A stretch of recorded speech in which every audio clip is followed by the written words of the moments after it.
शब Sorabkot police का डाकुओं से आमना सामना हुआ। दो-बदू फायरिंग के तबादले के दौरान एक डाकू जख्मी हुआ, जबकि जान जाने के खौफ से 3 डाकुओं के हथियार डालने पर बिला जर्ब गिरफ्तार कर लिया गया। पुलिस मुकाबले के बाद जख्मी हालत में गिरफ्तार होने वाले मुलजिम अब्दुल रहमान उर्फ राशिद से पूछगछ की तो वो पोलियो मुहिम के फील्ड मॉनिटरिंग ऑफिसर रहमानुल्लाह के कत्ल में मुलविस निकला।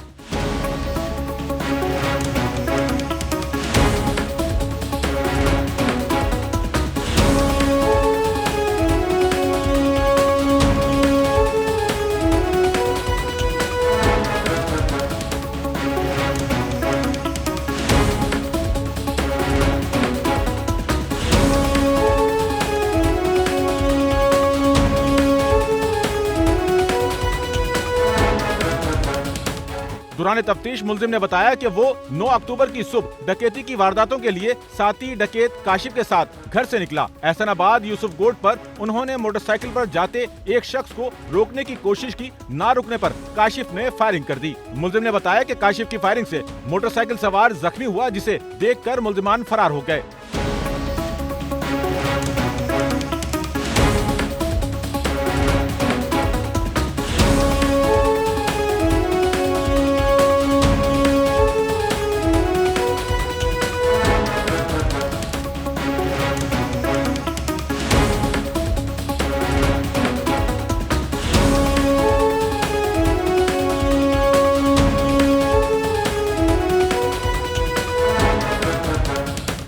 मीडिया से खबर मिली कि डाकुओं की फायरिंग का जख्मी दम तोड़ गया, जिसे रहमानुल्लाह के नाम से शनाख्त किया गया, जो पोलियो मुहिम का फील्ड मॉनिटरिंग ऑफिसर था। पुलिस ने मुलजिम को मुकदमा कत्ल में बाज़ाब्ता गिरफ्तार करके उसकी निशानदही पर शरीक मुलजिम की तलाश शुरू कर दी।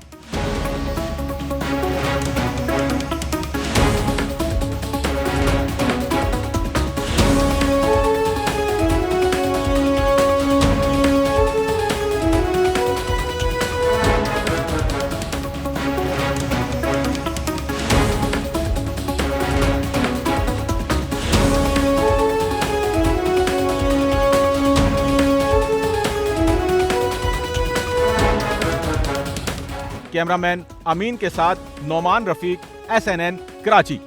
सच्चल न्यूज़ नेटवर्क की वीडियोस में खुशामदीद। नाजरीन, वीडियो से मुतालिक अपनी कीमती राय का इजहार कमेंट बॉक्स में ज़रूर करें और चैनल को सब्सक्राइब करें।